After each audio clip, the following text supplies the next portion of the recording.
yang dimana di sini akan membahas tentang dinasti Bani Umayyah di Damaskus. Sebelum itu, Ibu akan menanyakan terlebih dahulu. Minggu kemarin kita sudah mempelajari materi apa? Siapa yang bisa menebaknya? Ayo. Saya. Siapa? Apa itu? Khulafaur Rasyidin. Nah, betul sekali. Ada yang ingat Khulafaur Rasyidin itu siapa aja sih? Adakah yang ingat? Saya, Bu. Iya, boleh. Yang pertama itu ada Abu Bakar As-Siddiq. Ya. Yang kedua, Saya, Bu. Yang kedua itu Umar bin Khattab. yang ketiga. Saya, Bu. Utsman bin Affan. Nah, yang keempat. Saya, Bu. Ya, iya betul semuanya.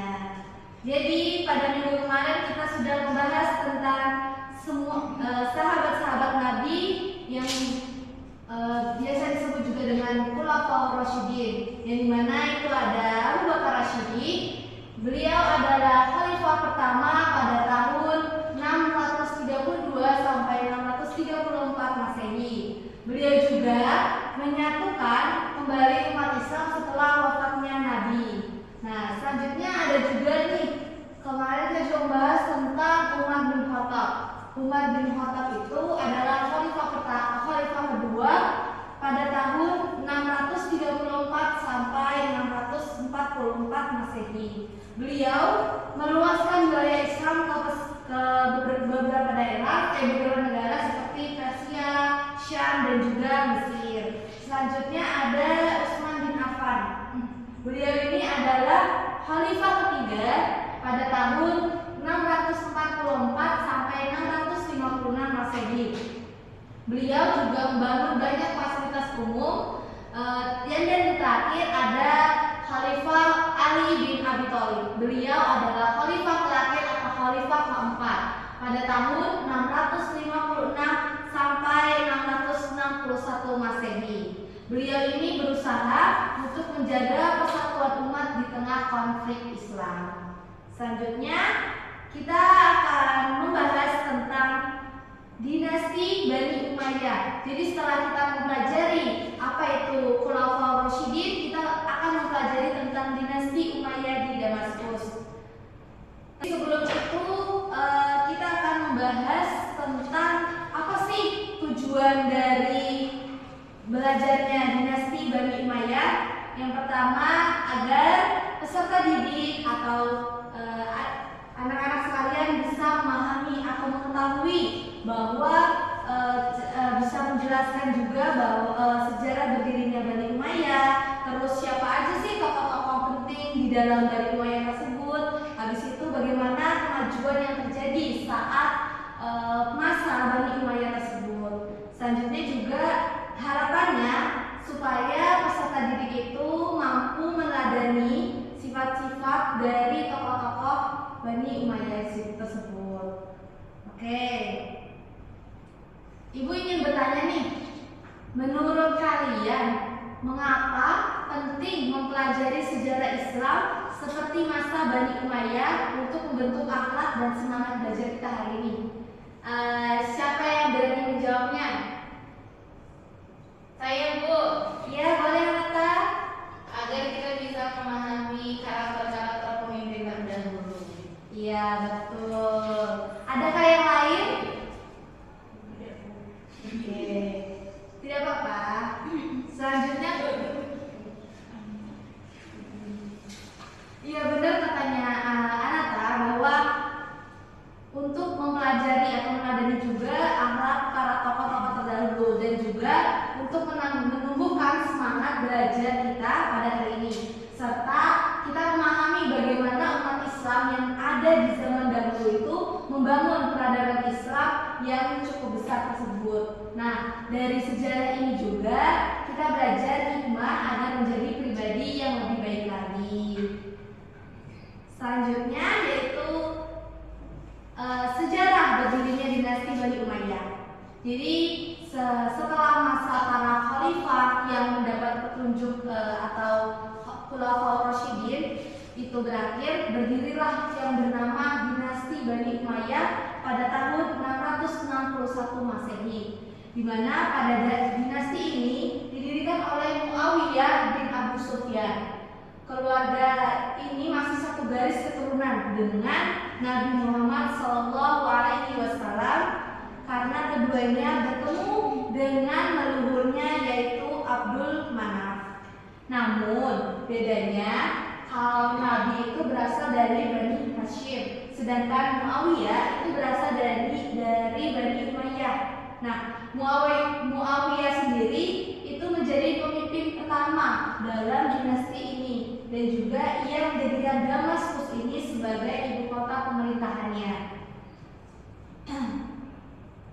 Selanjutnya ada tokoh-tokoh penting nih di dinasti Bani Umayyah. Yang pertama ada Marwan bin Hakam. Dan yang kedua ada Abdul Al-Malik bin Marwan. Yang ketiga ada Walid bin Abdul Al-Malik. Yang keempat ada Umar bin Abdul Al-Aziz. Yang kelima ada Marwan bin Muhammad. Sebelum itu kalian udah pernah belum mengenal tokoh-tokoh tersebut? Belum. Oke. Karena semuanya belum pada tahu, kita akan membahas satu-satu tokoh yang ada di zaman tersebut. Yang pertama ada Marwan bin Hakam. Marwan bin Hakam sendiri merupakan pendiri dari Bani Umayyah pada tahun 661 Masehi. Beliau juga menjadikan Bani Umayyah itu pusat pemerintahannya ada di Damaskus dan juga Muawiyah sendiri membangun sistem pemerintahan yang kuat seperti membentuk Departemen Pencatatan atau Diwan Al-Hakam, yang selanjutnya ada mendirikan pelayanan pos atau Diwan Al-Ghalib. Selanjutnya ada memisahkan urusan keuangan dan pemerintahan dengan menunjuk pejabat Sahib Al-Haraj. Terus yang kedua ini ada Abdul Al-Malik bin Marwan. Abdul Al-Malik bin Marwan ini beliau ini masuk ke dalam negeri ini setelah beliau masuk itu kondisi negeri itu menjadi lebih aman dan juga lebih stabil. Beliau juga memperkuat administrasi negara tersebut, seperti contohnya membuat sistem birokrasi yang lebih rapi. Habis itu yang kedua mengontrol urusan politik dan juga keamanan. Selanjutnya yang ketiga itu ada Walid bin Abdul Al-Malik. Beliau ini mempunyai kuasa yang semakin luas dari dua tokoh sebelumnya. Beliau ini memperluas wilayah sampai ke Afrika Utara, ke Al-Aqsa dan juga Spanyol atau kita sebut juga dengan Andalusia. Nah, kemajuan besar dalam masa Walid bin Abdul Al-Malik ini ada dua. Yang pertama yaitu politiknya. Nah, politiknya ini semakin jaya dan juga semakin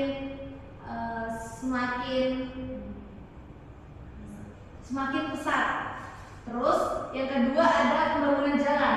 Pembangunan jalan di sini, pembangunan ini bukan hanya cuma satu daerah atau satu tempat. Jadi beliau ini mulai memperluas, kayak membangun jalan di beberapa daerah dan juga membangun masjid, terus juga membangun fasilitas umum seperti kayak taman dan sebagainya gitu.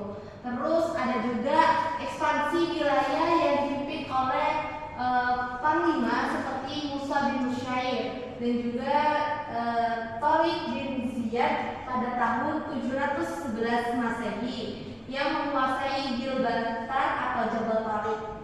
Nah, yang terakhir, tokoh terakhir ada Umar bin Abdul Aziz. Beliau ini terkenal akan keadilannya, kesebutannya, dan kesederhanaannya. Nah, beliau juga mempunyai kebijakan penting seperti memerintahkan pengumpulan hadis, terus menyamaratakan kedudukan Arab dan non-Arab. Habis itu, beliau juga membantu para fakir miskin atau pemerataan kemakmuran. Jadi, beliau ini akan membantu fakir-fakir miskin biar hidupnya lebih terjamin. Terus ada juga beliau ini mengurangi pajak, yaitu menghapus jizyah bagi mu'alaf. Nah, terus ada juga meningkatkan gaji gubernur, terus memperbaiki dinas pos, dan juga beliau ini berhasil Khawarij dan Syiah. Nah,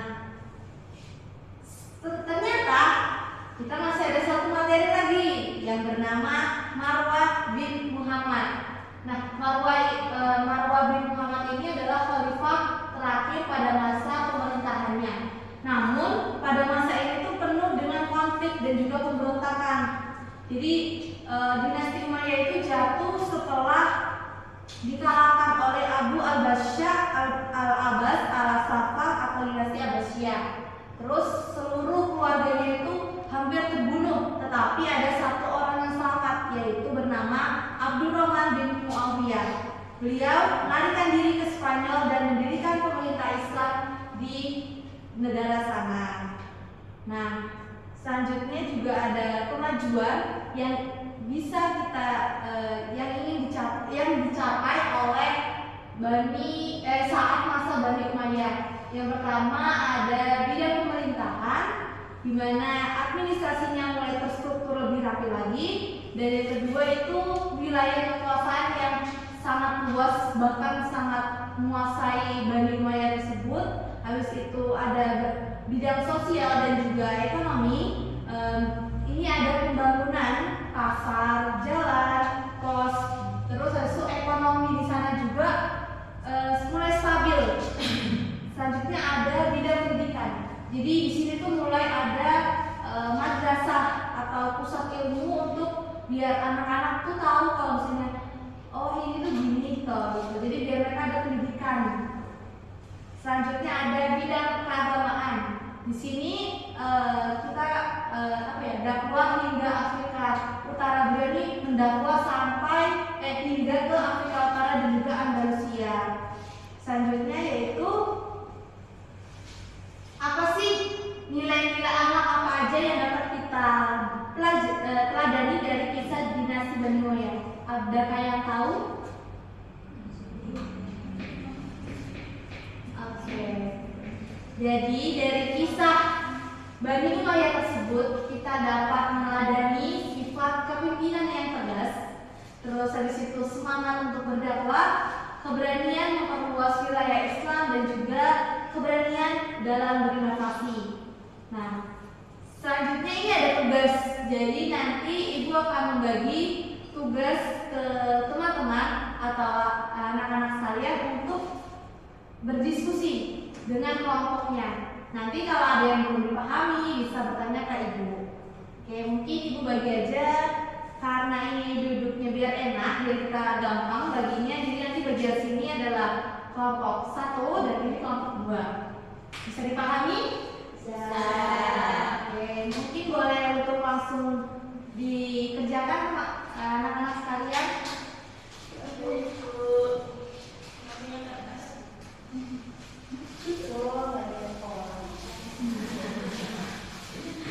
Ini ibu akan membagikan kertas buat kalian. Jadi nanti kalian akan menjawabnya di sini ya. Terima kasih ibu. Makasih ibu. Sudah boleh disediakan?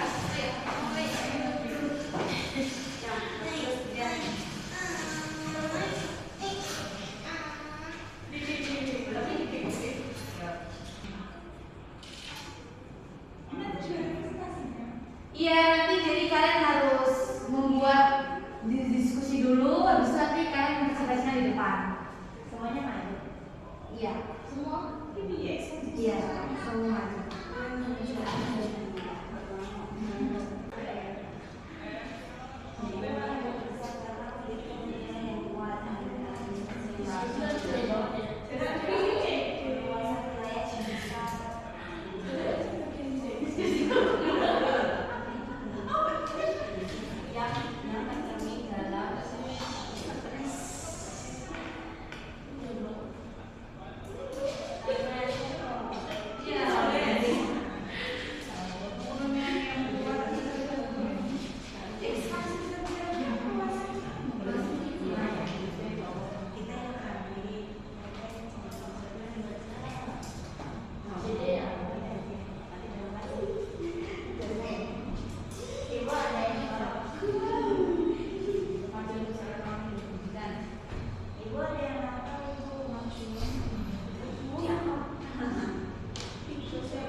Coba yang kelompok 2 di telaah lagi, itu jawabannya udah benar atau belum?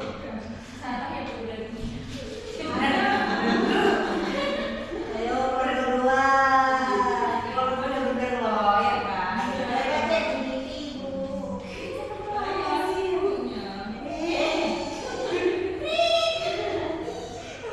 Nanti bisa. Udah Bu. Sudah semua? Oke, kalau gitu mungkin bisa siapa yang mau maju pertama? Oke.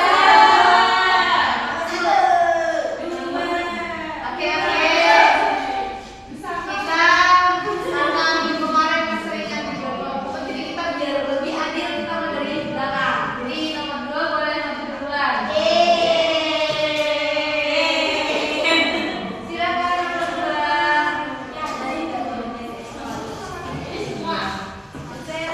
Iya, senang. Oke, kita lanjutkan. Silakan kelompok 2. Katanya tadi sudah siap, boleh maju. Ayo.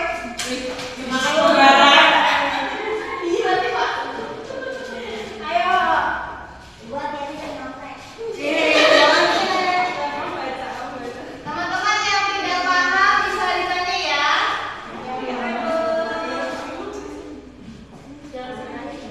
Kami dari kelompok 2 akan mempresentasikan hasil diskusi dari kami. Untuk pertanyaan yang pertama mengenai mengapa bentuk wilayah harus besar. Kelompok kami menjawab bahwasanya yang pertama itu terjadi karena ekspansi besar-besaran atau perluasan wilayah yang besar-besaran. Terus yang kedua, Kemajuan sosial, ekonomi, dan pendidikan. ya pertanyaan kedua itu tentang faktor apa saja yang membuat Dewasa menjadi pusat peradaban Islam. Hasil diskusi kami menjawab bahwasanya adanya pembaruan administrasi dan pembangunan besar-besaran. Yang kedua ada stabilitas dalam berdiri. Oke. Mungkin itu dari kelompok 2 ada yang ditanyakan. Ya, pertanyaannya apa? Mengapa Umar bin Abdul Aziz dianggap khalifah adil?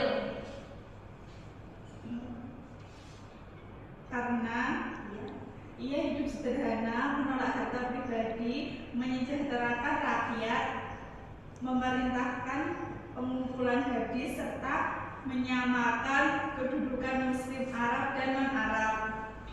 Udah Bu. Gimana kelompok 1, apakah sudah puas dengan jawabannya? Oke, kita beri aplaus buat Terima kasih.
politik dan pemerintahan dinasti Umayyah. Kemudian letaknya itu strategis. Damaskus berada di jalur perdagangan penting antara Asia, Afrika, dan Eropa. Sekian. Ada yang ditanyakan? Ya, boleh silakan. Siapa tokoh yang berperan dalam perluasan wilayah hingga Andalusia? Oke, izin menjawab. Yang berperan adalah Tariq bin Ziyad dan Musa bin Nusair. Oke, terima kasih. Oke, apakah ada pertanyaan lagi? Iya, silakan Dewi.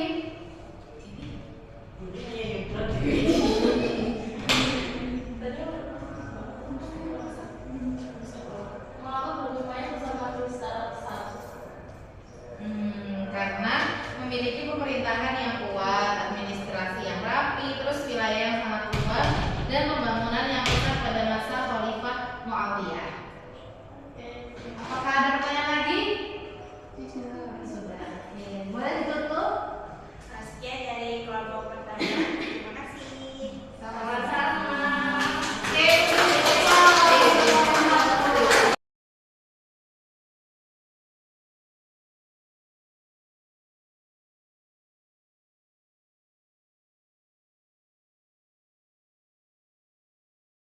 lagi ya, waktu kita sudah mau habis, jadi Ibu akan memberikan satu kertas dan kalian harus menulis apa saja sih yang kalian dapatkan dari pembelajaran kita hari ini. Nanti habis itu kertasnya akan dikumpulkan di meja Ibu ya di sini. Baik. Terima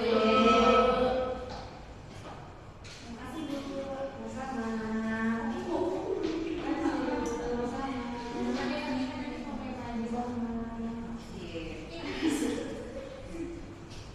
Sudah Bu. Cepat sekali. Gimana nih? Anak-anak sudah pada selesai semua?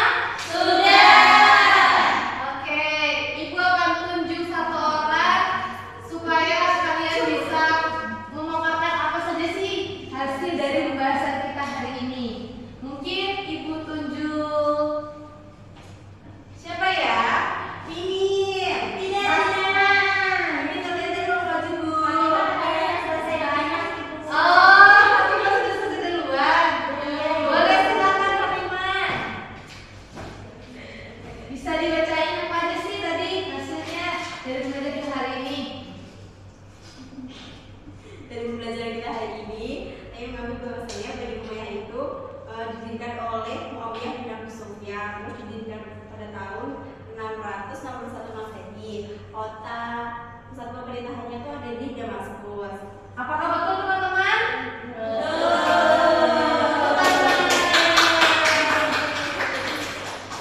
Oke, yang dibilang sama Fatimah itu betul. Bahwasannya Bani Umayyah itu didirikan oleh Muawiyah Abu Sufyan. Muawiyah Abu Sufyan pada tahun 661 Masehi. Oke, betul semua.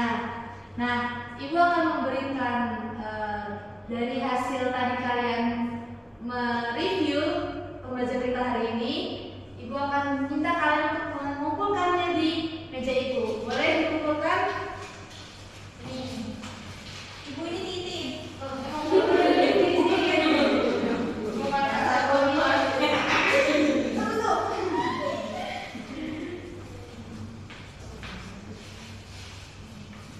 Oke, sudah semua?